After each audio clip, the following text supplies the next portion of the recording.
또용주 TV의 또용주입니다. 그리고 제 옆에는 김낑깡 씨 나오셨습니다. 자, 오늘 제가 뭐 입고 왔죠? 네.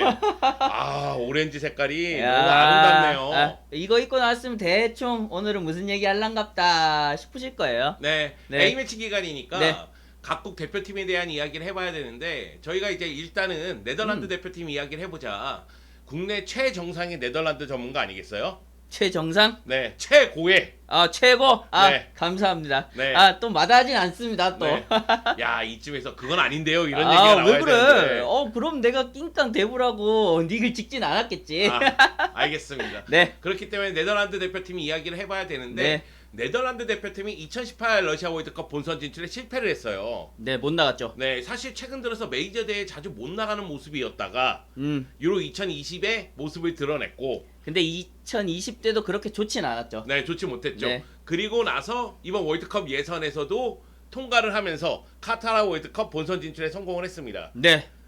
사실 초반에는 좀 위험했어요. 네. 프랑크 데브르 감독이 지휘봉을 잡으면서 터키한테도 패하고 굉장히 위태로운 행보를 이어갔는데 그렇기 때문에 이분이 돌아왔죠. 네, 반알이 돌아왔죠. 루이 바날 감독이 돌아왔죠. 루이 바날 감독이 돌아올 때는 기대와 우려가 좀 교차했어요. 네. 기대는 아무래도 바날 감독이 그동안 보여줬던 클래스들, 성과들 때문일 것이고 우려는 아무래도 현직에서 오랫동안 나가 있었으니까. 나가 있다 보니까 이 현장 감각 이런 것들 좀 떨어지지 않았을까. 네, 그런 그리고 이제 우려들이 또 있었죠. 나이도 많이 들었으니까. 네, 그렇죠. 네, 최근 트렌드에 맞지 않는 전술을 쓰는 거 아니야? 네. 이렇게 의심을 갖는 분들도 많았죠.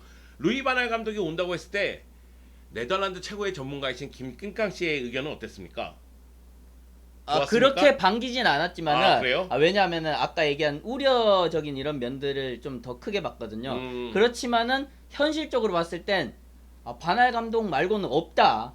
이 상황에서 프랑크 데브르 감독까지 실패한 이상 바날 감독 정도 되는 이 인물이 와야지 이 팀을 바꿀 수 있다라고 생각됐고 다행히 좀 긍정적인 면들이 많이 드러나면서 지금까지 순항하고 있습니다. 갑자기 화내졌죠. 날 이렇게 일부러 먹이려고 안 킨 거 아니야? 아니, 조명이 있음에도 불구하고 조명을 안 켜고 있었어. 그러니까 나는 네가 왜 이렇게 어둡지? 이런 생각을 하고 분명 있었습니다. 내가 좀 요즘 힘들어서 칙칙하긴 해. 네. 그렇다고 이걸 그냥 너무 적나라하게 보여드린 건 신뢰가 되잖아. 아니, 나도 적나라하게 나왔잖아. 우리는 사실주의 방송입니다. 맞아. 네. 조명을 켰으니까 새로운 마음으로 이렇게 조명이 반짝반짝 할 정도로 네덜란드가 바날 감독 밑에서 순항하는 것 같아요. 네. 일단 월드컵 유럽 예선 지조 1위. 웬일이야. 7승 2무 1패 33득점에 8실점이었는데 바날 감독이 지봉을 잡고 난 이후에는 5승 2무 21득점 3실점 굉장히 좋은 기록을 보여줬고 이 사이에 터키를 6대1로 크게 이기는 그런 성과들도 있었죠. 팀에 익숙한 1-4-3-3 진영을 도입하면서 체제를 안정화시키고 경기력을 끌어올리는 그런 모습을 보여줬습니다. 일단은 선수들이 익숙한 4-3-3 포메이션을 가동하면서 경기력도 끌어올렸고 그 기세를 이어가면서 지금까지 온 것이 아닌가. 네.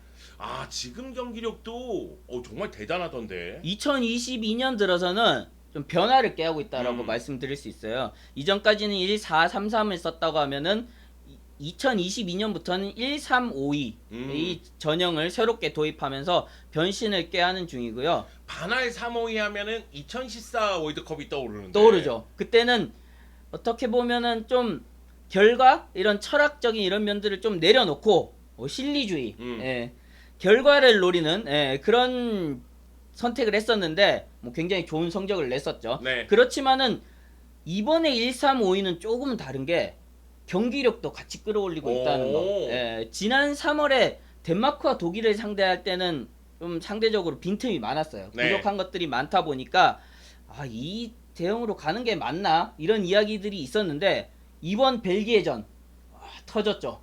벨기에전에 진짜 공격력이 너무 대단하던데. 공격력뿐 아니라 경기 전반에 걸쳐 있어서 굉장히 수준 높은 그런 모습을 보여줬다고 생각하고요. 여기에서 그 3월에 있었던 문제점들을 하나씩 이렇게 보완하고 수정하면서 대응했던 것이 좋은 결과를 이뤘다고 생각해요. 네. 벨기에전 승리로서 완전히 자신감도 오른 그런 모습이고 네이션스 리그에서도 또다시 이제 준결승전 진출하고 이번에는 우승을 노려야 되겠다 이런 분위기까지도 네. 약간 조성되고 있는 듯한 느낌인데 사실 네덜란드 대표팀 얘기할 때 바르셀로나 팬들도 관심이 많거든요. 프랭키 데용 때문에, 프랭키 데용 데파이 떠나냐, 때문에. 남느냐, 막 데파이 내보내느냐 남느냐 막 이런 얘기가 있는데 네. 데파이하고 프랭키 데용의 활약은 어때요? 두말할 것도 없죠. 오. 그 네덜란드 대표팀의 뼈대라고 하는 이 뼈대를 이룬 선수들이 3명 있어요. 네. 최후방에 반다이크, 중앙에 프랭키 데용, 최전방에 데파이. 이 두 선수가 바르셀로나 소속입니다. 네. 그래서 제가 몹시 볼만입니다, 지금. 아니 어? 그럼 사비가 이 선수들을 잘 못 쓰는 거야? 못 쓰는 거야. 오.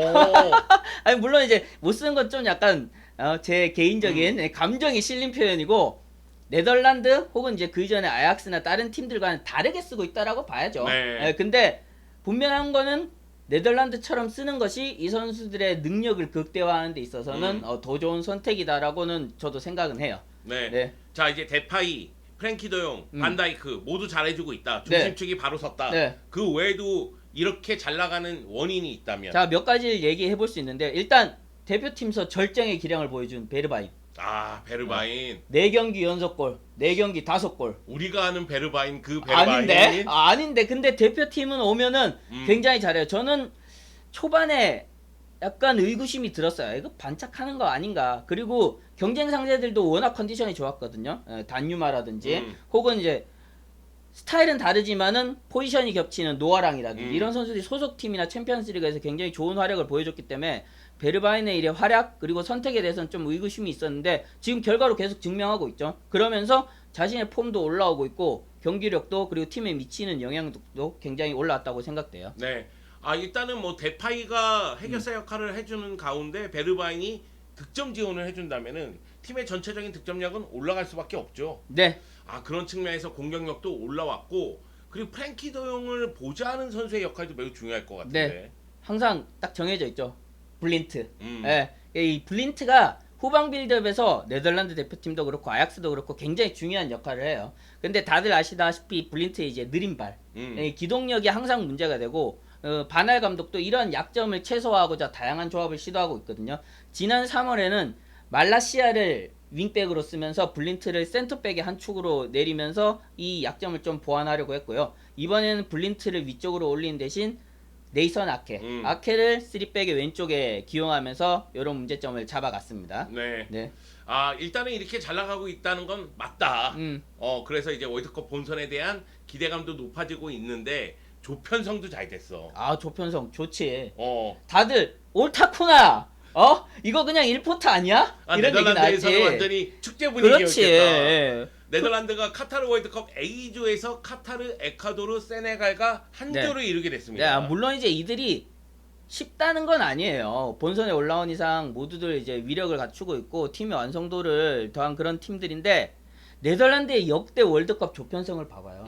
항상 네덜란드가 2포트에 편성되는 그런 상황이 많았고 그 때문에 항상 죽음의 조에 들어갔거든요. 네. 근데 이번에는 그와 비교하면 상당히 수월한 조에 들어갔다. 네. 그렇게 평가할 수 있어요. 네덜란드가 A조에 속하면서 수월한 조에 들어간 건 모두가 인정을 하지만 네덜란드가 은근히 잘 나가는 것 같다가도 삐끗하는 경우가 있잖아요. 그리고 상대적으로 약팀한테 약간 삐끗한 경향이 있긴 해요. 여기에서 또 조금 조심해야 될까? 주목해야 되는 점이라고 해야 될까요? 그런 것들을 좀 말해보자면 일단 카타르의 호미점이 어떤 형태로 어떤 수준으로 경기에 영향을 미치느냐 이게 또 굉장히 변수가 될 수가 있겠고 가장 이제 견제 세력으로 얘기되는 세네갈의 그 피지컬적 대항도 어떻게 이루어질 것인가. 네. 세네갈이 최근에 아프리카에서 굉장히 좋잖아요. 네. 많이 뛰고 부딪히는 팀이니까 네. 네덜란드 입장에서는 까다로울 수가 있다. 그럼에도 불구하고 토너먼트 단계까지는 올라갈 것 같고 네. 그리고 토너먼트 단계에서 누굴 만나는지가 중요하지 않을까 네. 그런 생각이 듭니다. 이 16강에 만약에 진출한다면 1위로 진출한다고 가정하면 B조 2위를 만날 텐데 잉글랜드, 미국, 웨일스, 이란의 이제 2위와 만나게 되거든요. 야, 2조가 은근히 죽음의 조야. 그냥 고만고만해서 죽음의 조 아닌가? 잉글랜드가 올라올 가능성이 높긴 한데 그 다음에 누가 올라올지를 모르니까. 미국, 그리고 웨일스, 잉글랜드가 요런 조에서 은근히 좀 삐걱거릴 때가 많았어. 예전에도. 그래서 잘 모르겠는데 일단 그래도 잉글랜드를 1위로 보면은 미국 아니면 웨일스라고 생각이 되고요. 그래도 네덜란드가 여기는 잡을 수 있지 않을까. 그런 이제 전망을 해볼 수 있는데 문제는 8강이에요 이제. 네. 8강 가면은 C조 1위 아르헨티나가 아르헨티나. 유력합니다. 네, 아르헨티나가 있고 야 재밌겠다. 네덜란드 아르헨티나 혹은 붙으면. D조 2위 프랑스 혹은 덴마크로 예상되는데 예, 그들과 만나게 되면 여긴 또 미리 보는 결승전이라고 생각할 수도 있죠. 물론 이제 예. B조 2위가 잉글랜드가 되면 16강부터 난리 네, 나는 겁니다. 박이 나는 거야. 박이 네, 나는 거야. 그렇긴 서로, 한데 여튼 예. 일단은 16강까지는 괜찮을 것 같다고 예상이 되고 그 다음에 올라가면 올라갈수록 강팀을 만나는 건 뭐 당연하니까 네, 네. 그 다음부터는 더욱더 치열한 경기가 펼쳐질 것으로 보이는데 네. 카타르 월드컵은 좀 멀리 있는 이야기입니다. 네. 그렇다면 지금 펼쳐지고 있는 네이션스 리그는 어떤가? 네이션스 리그에서 워낙에 좋은 모습을 보여주고 있잖아요. 일단은 초대 대회 때 준우승했거든요. 네. 그때도 그때는 준우승했고 깜짝 놀랐다. 그때 쿠만 감독이 굉장히 팀을 잘 개편하고 세대 교체를 성공적으로 이루어져서 좋은 결과를 냈었죠. 근데 그 다음 2021 시즌에 조금 아쉬웠어요. 이탈리아에게 승점 1점 차로 밀리면서 본선에는 올라가진 못했고요. 그리고 이제 세 번째 도전인데 이번엔 출발부터 굉장히 좋죠. 벨기에 가장 강적이라고 생각했던 벨기에를 원정에서 크게 이겼으니까 일단 먼저 한 발을 앞서가게 됐고요.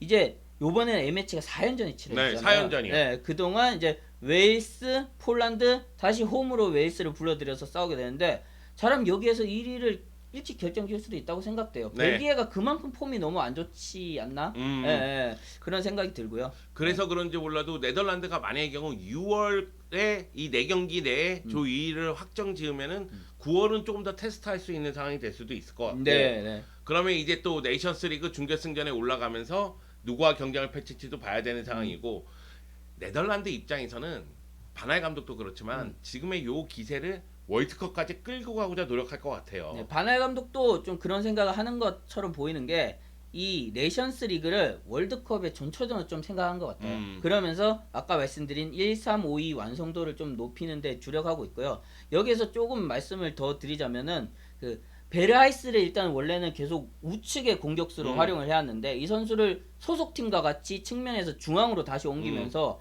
빌드업 루트나 빌드업을 좀 분산화시키는 그런 작업을 했고요. 그리고 지난 벨기에전에서는 팀버가 센터백의 우측으로 나왔거든요. 3백의 우측으로 나와서 이 선수를 좀 더 전진시켜가지고 공격 전개 시에는 1, 2, 4, 4 혹은 1, 2, 3, 2, 3 형태로 이렇게 좀 유연하게 운영하면서 그 공격의 완성도를 높이는 모습을 보여줬거든요. 요런 작업을 계속 해가면서 월드컵을 대비하지 않을까 싶어요. 네. 네. 네덜란드 대표팀이 지금 잘 나가고 있습니다. 잘 나가고 있을 때 얘기해야 돼요. 한순간 꺾이는 팀이기 때문에 요런 거 잘하지 네덜란드가. 네덜란드가 야 우승할 것 같은데 그러면 그때 삐걱하지. 뒤통수를 빡 치는 네. 경향이 있기 때문에 네. 잘 나갈 때 한번 네덜란드 대표팀을 다뤄봤고요. 네, 그래도 조금 기대되는 게 이전까지는 반다이크가 없었어요. 지난 유로도 반다이크가 완벽한 회복을 위해서 포기하고 내려놨었잖아요. 지금도 물론 100% 기량이 아니다라는 평가들도 있지만 그럼에도 굉장히 정상급 기량을 보여주고 있고 후방에서 중심을 잡아주고 있기 때문에 이전보다 밸런스나 안정적인 측면에서 좀 더 좋은 경기를 하지 않을까 그런 기대는 할 수 있습니다. 네. 네. 다만 그런 건 있는 것 같아요. 뭐 김kin강 씨도 그렇지만은 네덜란드 팬들이 국내에 되게 많거든. 오렌지 많아 아직? 팬들. 내 아직도 생각엔 많아. 이제 없어. 아 그래? 옛날에 90년대 뭐 2000년대 초반까지 굉장히 많았는데. 나 진짜 네덜란드 대표팀 좋아했었거든. 다들 그러니까 지금 좋아해. 네덜란드 안 좋아하잖아. 스페인 좋아하잖아. 네, 스페인으로 갈아탔죠. 그래 스페인 갈아타시고 프랑스 갈아타시고 잉글랜드 다 갈아타셨단 말이야. 없어 지금. 이거 괜히 다뤘다. 야 이거 김기가 씨의 자의 방송이네. 그래도 관심 조금 간단 말이야. 왜냐하면 바날 감독은 항상 좀 이슈를 몰고 다니잖아. 그리고 네덜란드가 퍼스트는 아니더라도 조금 그래도 그래. 옛날 추억 때문에 이렇게 관심을 아름아름 가지신 분들이 있어요. 그런 면에서 전혀 쓸모없는 건 아닙니다. 네. 네. 자 네덜란드가 이 네. 기사를 어디까지 이어갈지 월드컵까지 이어갈지 한번 여러분도 관심 있게 지켜봐 주시기 바라겠습니다. 간다 월드컵. 야 월드컵 가는 것만으로도 좋냐? 좋잖아. 오랜만에 본선에서. 그래. 야 2018 러시아 월드컵은 너무 답답했니? 답답했다. 자 네덜란드 한번 응원해 줍시다. 네. 파이팅!